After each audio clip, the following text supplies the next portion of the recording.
What is going on, everybody? My name is Jeff Lighty Jr. That is Jeff Lighty Jr. here with the Black Boss channel and Victory Formation. Thank you guys for tuning in. Be sure to hit the thumbs up button, like, share, subscribe as you file into the room because we have an interesting topic today. Right here on my YouTube channel, we discuss HBCU football just pretty much every day.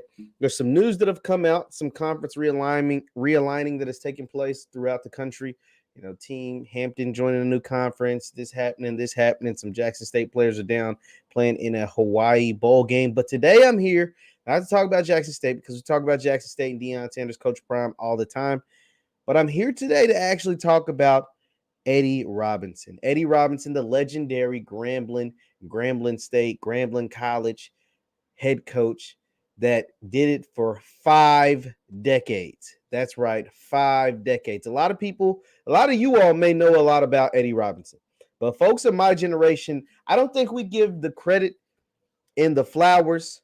A big thing nowadays is to give people their flowers. We don't give Eddie Robinson his flowers enough, RIP, and we're going to do that today by looking throughout the history of HBCU sports, of HBCU football, and the impact that was left by Eddie Robinson. So buckle up your seatbelts, get ready to stay tuned right after, because we're going to talk about all of that, Eddie Robinson, right after the bumper.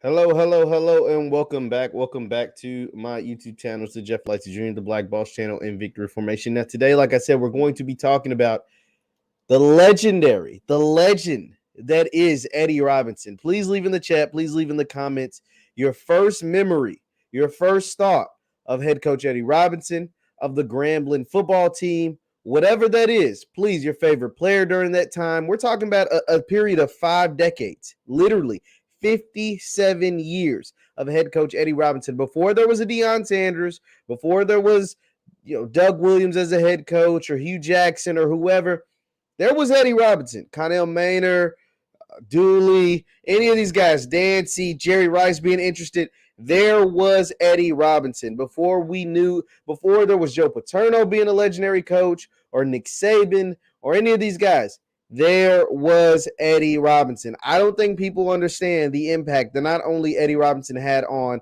HBCU sports, but on college football. I'd certainly know I didn't have this impact. And for you guys in the chat, for you guys in the comments, you guys can also give me history lessons because this is all new information to me. Eddie Robinson, I always knew of the name. I always knew Eddie Robinson was a historic, legendary coach. There's awards named after him. There's museums. There's all kinds of stuff with Eddie Robinson. But being 26 years old and Eddie Robinson coaching his final game in college, I think in 95, 96, he coached his final game. Yeah, 97. So he coached his final game in 1997, the 97 season.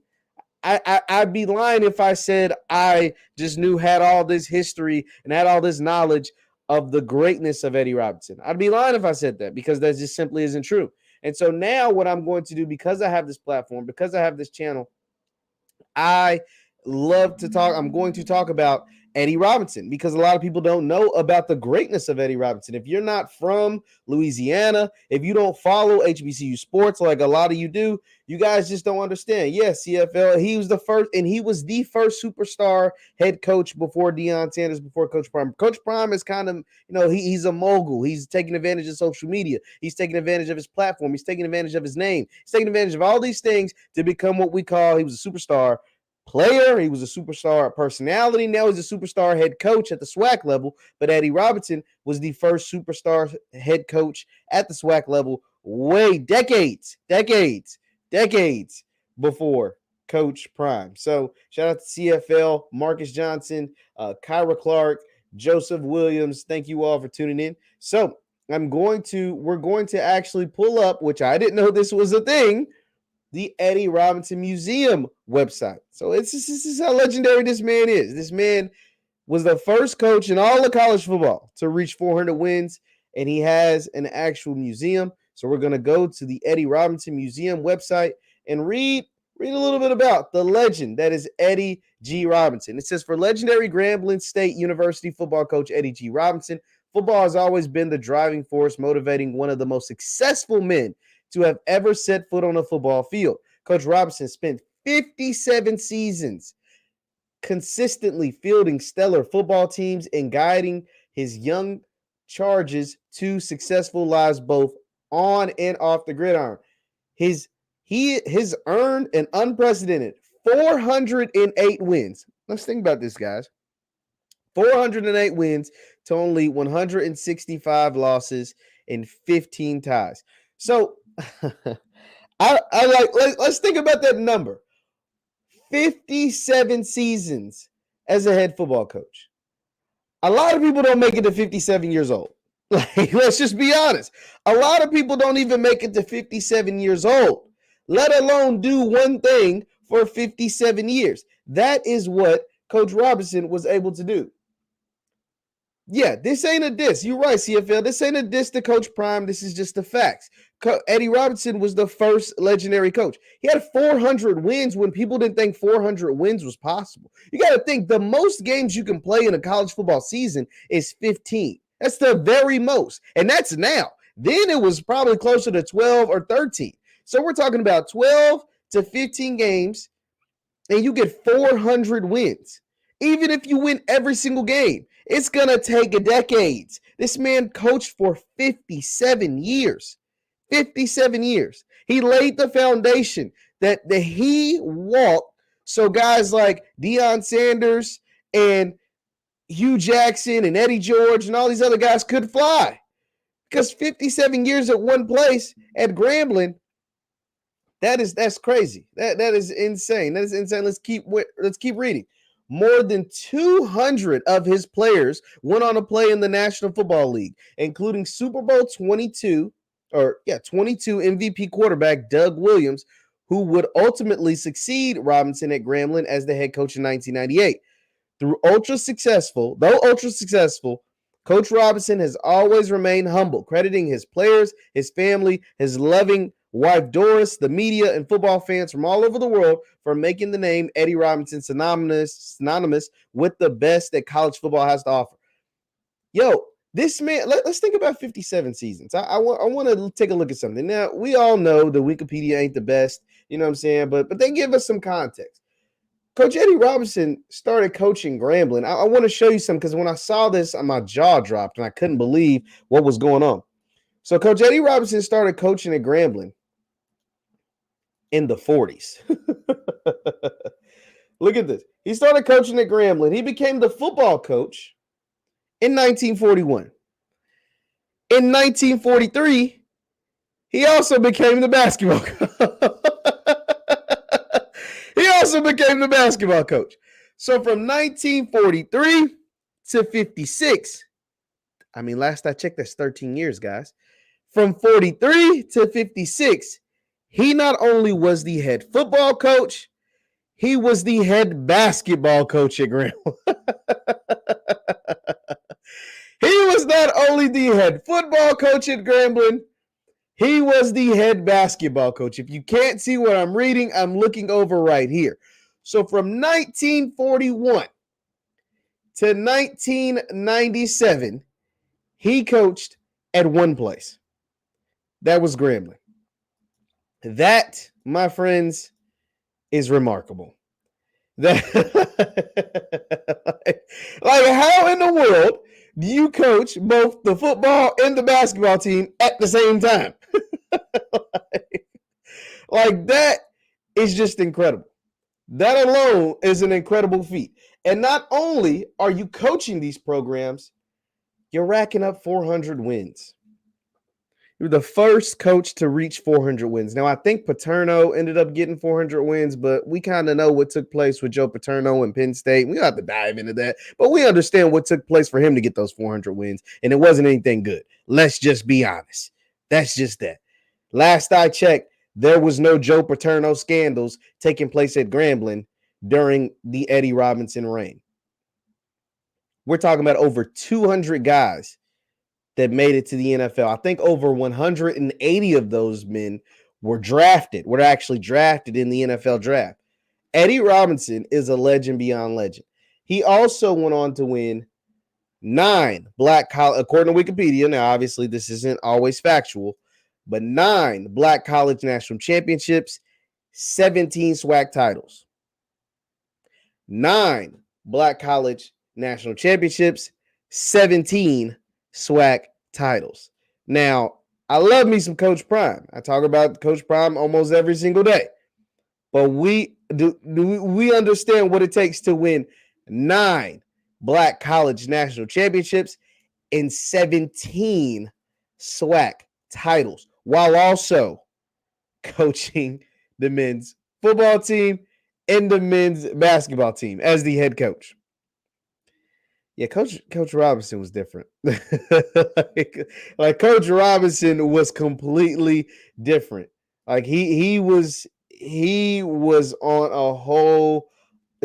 something else. He was on something totally different. Before we go back to the Coach Robinson story, what's taking place with Coach Robinson, I find it interesting. So we're talking about the greatness of Coach Robinson. He was the first SWAC superstar head coach. He was way before his time. He won 400 career games. But there was something interesting that someone said on my channel. Mr. Kyle T. Mosley, the runner of HBCU Legends, Kyle T. Mosley, HBCU Legends, he came on here last week, and we were talking about Deion Sanders, Jerry Rice, and he brought up Coach Rob, Eddie Robinson. So Kyle, for those of you who don't know, is from New Orleans. And I want to say Kyle said his father, and he called him Rob because he knew him. He knew Eddie Robinson, Coach Robinson, from growing up. But Kyle said something that was very interesting. Kyle said something I had never heard before on my platform. He said Coach Rob actually was promoting some of the top talented players from HBCUs to go and play at not necessarily Power 5, but the big-time programs. This is what Kyle came on here and said, and we're going to listen to it. And I just want to hear what you guys have to say about it because I had never heard that before. You know, there was a lull, obviously, when Coach Robinson retired in the 90s, HBCU sports, HBCU football in particular, wasn't talked about the same way that it was during his 57-year tenure. You know, he put in 200 guys in the league. And then, Deion Sanders has talked about how when he came to Jackson State, there was no one from HBCUs that were drafted into the NFL his first year. There was no one. So to go from 200 guys, over 180 guys drafted, 200 guys in the league, 180 guys drafted, to no one, something had to happen. And Kyle brought up an interesting point that I had just never heard before, but I thought it was super, super interesting. So let's take a listen. This was Kyle on, speaking with me about Coach Eddie Robinson and what he wanted from black players. Let's take a listen. You have the 90s, the 2000s, the 2010s. There was a lull in HBCU sports. Mm-hmm. And a lot of people say that's because the talent was going elsewhere, right? Mm-hmm. Now, a lot of people don't realize this, but Coach Rob wanted the talent to go elsewhere. This is Coach Rob of who? Coach Rob of who? Rob, Eddie Robinson. Eddie Robinson. Okay. Just making sure. He was talking to a lot of these coaches, big name college coaches, and saying, hey, you guys got to look at some of these guys because they need to get the recognition, the prominence, and the talent. They had that talent that was above everyone else. So he was a proponent of that. Some of the guys in the SWAC and MEAC didn't really care for him to be a proponent for it. Yeah, so that was interesting. That was interesting because I had never heard that before. Kyle brought that to the table and I had never heard that before. I was like, whoa, I just never heard that before. But I knew, and what is interesting is I knew that about the integration of what took place during the 60s. So I'm from the state of Kentucky. For those of you who don't know, I'm from the state of Kentucky. And the first person to integrate the SEC, which is the football powerhouse now, mainly because they get all the best black players from the South. The first player to integrate, the first black player to ever play on any SEC team was a man by the name of Nate Northington. He played or integrated the University of Kentucky. In Kentucky, because Kentucky wasn't Georgia or Alabama, it was a little more north, but it still was considered a southern state, and they played in the SEC. Nate Northington integrated UK because the SEC kind of figured, Big Ten had integrated and teams out west had integrated and some other, like pretty much all the conferences integrated except the SEC. And so they were like, we probably should start to integrate a little bit because we're starting to look really, really bad. And a man by the name of Nate Northington from Louisville, Kentucky, the same place I'm from, a man by the name of Nate Northington decided to attend. He got a scholarship offer from UK, and he, along with his parents and the governor of Kentucky at the time, this is a story he told me, Nate Northington, you look it up. He has a statue out front of the University of Kentucky football. He has a statue there. He told me that the governor was there, and they kind of talked him into signing with UK, and he ultimately became the first black player to ever touch a field when he touched the field against Ole Miss as a member of the Kentucky Wildcats, as the first black player to integrate the SEC. And that took place in the 60s. That did take place in the 60s. So to hear Kyle say that Coach Rob wanted his players or wanted black players to end up eventually going to some of those powerhouse programs was interesting because I once again, I never heard that before, but the reasoning made sense. It wasn't like he just said something that just didn't make any sense. He wanted those players to get more exposure. The same things people are saying now, the same things that people are saying now about, the kids choosing the Power Fives over the HBCUs. It sounds like according to Kyle, Coach Rob also felt that same way. The difference between then and now, then it could make sense. I could see that. Obviously, the teams of the SWAC, the teams in the MEAC, they wouldn't be happy about that, but they could be understandable because if you went to a Grambling, if you went to a Jackson State, if you went to a whatever, you wouldn't get the same exposure at those HBCUs as you would at an Alabama, at a USC, at a Florida, etc., etc. That is just the truth because back then, we didn't have 24-hour cable service. We didn't have 24-hour streaming. We didn't have 24-hour internet. We didn't have 24-hour TV. TV actually went off at a certain time. Certain people like myself, it's hard to believe because to actually understand that TV would cut off after a certain while. I remember listening to a Lenny Williams song, and he said, I watched television, the television went off, and it blew my mind because I had never heard a television going off. But besides that, so that is why I could see, I could actually grasp that concept. I could actually understand why someone as big as Eddie Robinson would say, hey, maybe some of our best players should go to some of those, now they're considered Power 5 schools, but some of the more prominent schools. I'm not saying that took place. That's what Kyle's saying took place. I just can understand if that did take place. Now, when I posted this online,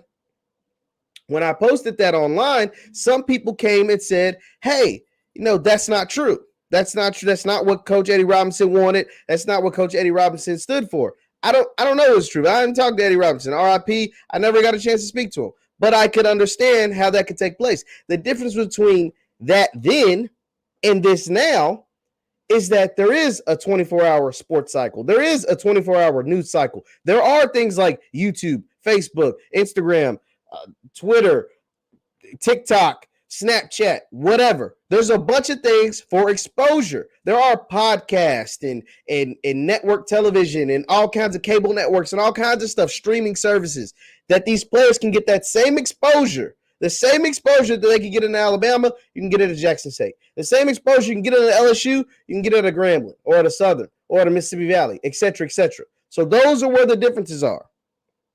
Those are where the differences are that took place when Coach Eddie Robinson was taking place in coaching and with a guy like Hugh Jackson at the same school, just during a totally different time period. And I wanted to do this video because as I've been reporting, Coach Hugh Jackson is coming out with a big announcement this week. I don't know what the announcement is, but I was told that it is massive. A lot of people believe that it has something to do with NIL. I don't know. Maybe it does. But a massive announcement is coming from Grambling before the end of the week. Now, let's continue reading about Coach Robinson because I think it is important that our people know about Coach Robinson. Guys around my age group, the 20-somethings, you don't hear about Coach Robinson enough for someone that accomplished as much as he did for college football to be one of the most talked about, one of the most covered, one of the biggest things in the country. How do we not hear enough about the man who won 400 games, who was the first ever to win 400 games? How do we not hear enough about a man who won a number of Black college national championships? How do we not hear enough about a man who won 400 games and spent 57 seasons at one school? To me, that's a crying of shame. That is a shame. That is a shame that we do not talk more about Coach Robinson. Well, we're doing that tonight. So let's continue on. It says on October 7th, 1995, Coach Robinson became the first, not Black, the first college football coach to break the 400-win barrier, a mark once thought to be unreachable. The 42-6 triumph over Mississippi Valley State came before a national televised audience on ESPN2. Quote, "Nobody has ever done or will ever do what Eddie Robinson has done for this game," said legendary coach Joe Paterno. "Our profession will never, ever be able to repay Eddie Robinson for what he has done for this country and for the profession of football." The time after Robinson proved that hard work, dedication, and determination could lead to unimaginable accomplishments.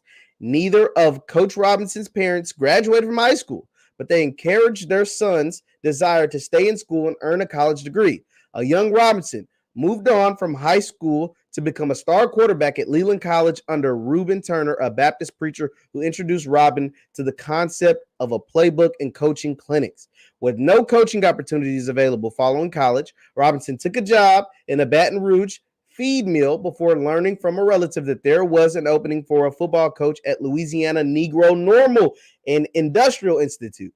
That was Grambling before it was Grambling. Louisiana Negro Normal and Industrial Institute, later on to become Grambling State University.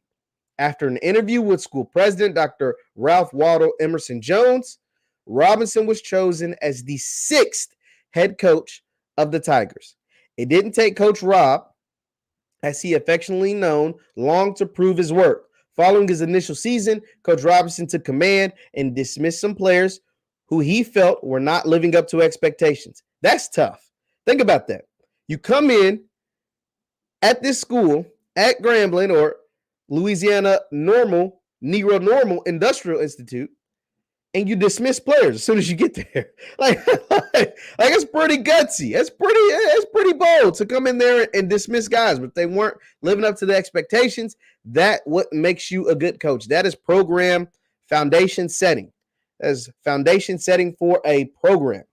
The results came soon after, as the next season, Coach Robinson's team posted a perfect 9-0 season, with the team going undefeated, untied, and unscored upon. This man went 9-0 and his team didn't give up a point. How do you go a season 9-0 and not give up a point? Unscored upon. Make sure, am I reading that right? Let me know. Unscored upon. That's pretty impressive. Grambling was only the second collegiate team to have shut out every opponent, a feat which has not been repeated since. Yeah, I bet it hasn't, because that's pretty freaking impressive. By 1949, Grambling's football program was receiving national acclaim after former Tigers running back Paul Tank Younger signed with the Los Angeles Rams of the National Football League, thus becoming the first player from a historically Black college to be taken in the NFL. Now, let me know in the chat, who knew that? Who knew that Paul Tank Younger in 1949 out of Grambling became the first player from a Black college to be taken in the NFL? Who knew? Let me know in the chat if you knew that. Let me know in the comments if you knew that, because I did not know that. I'd be honest. I'd be lying if I said I knew that, because I did not know that. I didn't know when it took place. I didn't know he played for Coach Eddie Robinson. I didn't know he came from Grambling. I didn't know any of these things. This is news to me, and I didn't know it happened that early. 1949. Let's continue on. In 1955, Grambling claimed the National Black College Championship by going 10-0, the best record in school history, and outscoring opponents by a 356-61 margin. After picking up 356 points in 10 games is 35 points per game, giving up only 6 points per game, by the way, just to kind of give you that margin. That's you're averaging 35 a game, almost 36 a game, and you only gave up 6 points per game. That's pretty freaking incredible. After picking up his 100th career coaching victory against Bethune-Cookman in 1957, Coach Robinson and his Tigers joined the SWAC in 1959. The following season, he led the Tigers to the first of 17 SWAC titles under his guidance. Another of Robinson's former Tigers made NFL waves in 1963 as the late Jonas Buck Buchanan became the first player from an HBCU to have been chosen first overall in the NFL draft. Now, who knew that? Grambling fans, where are you guys at? Who knew that Buck Buchanan was the first HBCU player to ever go number 1 overall in 1963 in the draft? I didn't know it. This is all, like I'm saying, I am on a history lesson. We're on this history lesson together. If you're along with me, we're all along. I'm on this history lesson with you because I did not know any of this. Buck Buchanan was the first player from an HBCU to go number 1 overall in 1963. Who was the last player to go number 1 overall from an HBCU in the NFL draft? Somebody let me know in the chat. Somebody let me know in the comments. Who was the last player? Buck Buchanan was the first in 1963. Who was the last player to go number 1 overall in the NFL draft from an HBCU? I'm just curious on who that is, or if it's happened since. I know Steve McNair. I want to say Steve McNair went number 3 overall out of Alcorn, but who was the last one to go number 1 overall? I do not know.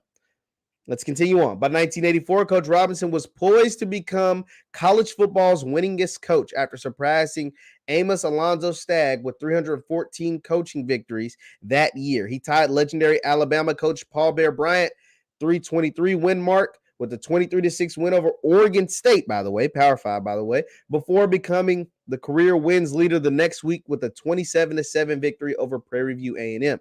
Coach Robinson finally relinquished his reins to the Tigers following the 1997 season, but his contributions to the game will be remembered forever. Also, during the same year, he was officially inducted to the College Football Hall of Fame. The Football Writers of America Coach of the Year award is named after Coach Robinson. Grambling also named its football stadium the Eddie Robinson Stadium. Robinson graduated from McKinley High School in Baton Rouge, Louisiana in 1937. He went on to earn his bachelor's degree from Leland College in Baker, Louisiana. He went on to obtain his master's degree from the University of Iowa in 1954. Wow. Coach Robinson was different. Coach Robinson left a legacy that I knew was great, but even I didn't know was that great. Coach Robinson is someone who needs to continue. We need to continue to say that name. We need to continue to remember that name. We need to continue to acknowledge his accomplishments, both at an HBCU level, but just as at a college football level. Coach Robinson is a legend. And I just wanted to take a few minutes tonight to kind of recognize Coach Robinson, to kind of uplift Coach Robinson, to kind of talk about Coach Robinson and the contributions that he made not only to HBCU football, but to college football. Because without a Coach Robinson, there would be no Hugh Jackson. There would be no Deion Sanders. There would be none of these guys who have been able to, what we call game changers, just kind of bust through the door and make things happen. There will be no Travis Hunter going to Jackson State. There'll be no Kevin Coleman going to Jackson State. There will be none of these top guys going to Grambling, the top guys going to Southern, the top guys going, whether it's transfer portals or out of high school, going to these HBCUs if it wasn't for Coach Eddie Robinson. And he is the standard. He is what everybody is aspiring to be. None of them will ever be able to do that. We're talking about 57 years, 408 wins, 17 SWAC titles, and a number of Black college national championships. None of them will ever be able. They will all fall short They will all fall short of those accomplishments. But to aspire to be that is something that is great. I don't think college football analysts, whether it's on a national level, on a podcast level, on TV, on the internet, talk enough about Eddie Robinson. So I just wanted to take a few minutes tonight, to talk about the legend that is head coach Eddie Robinson.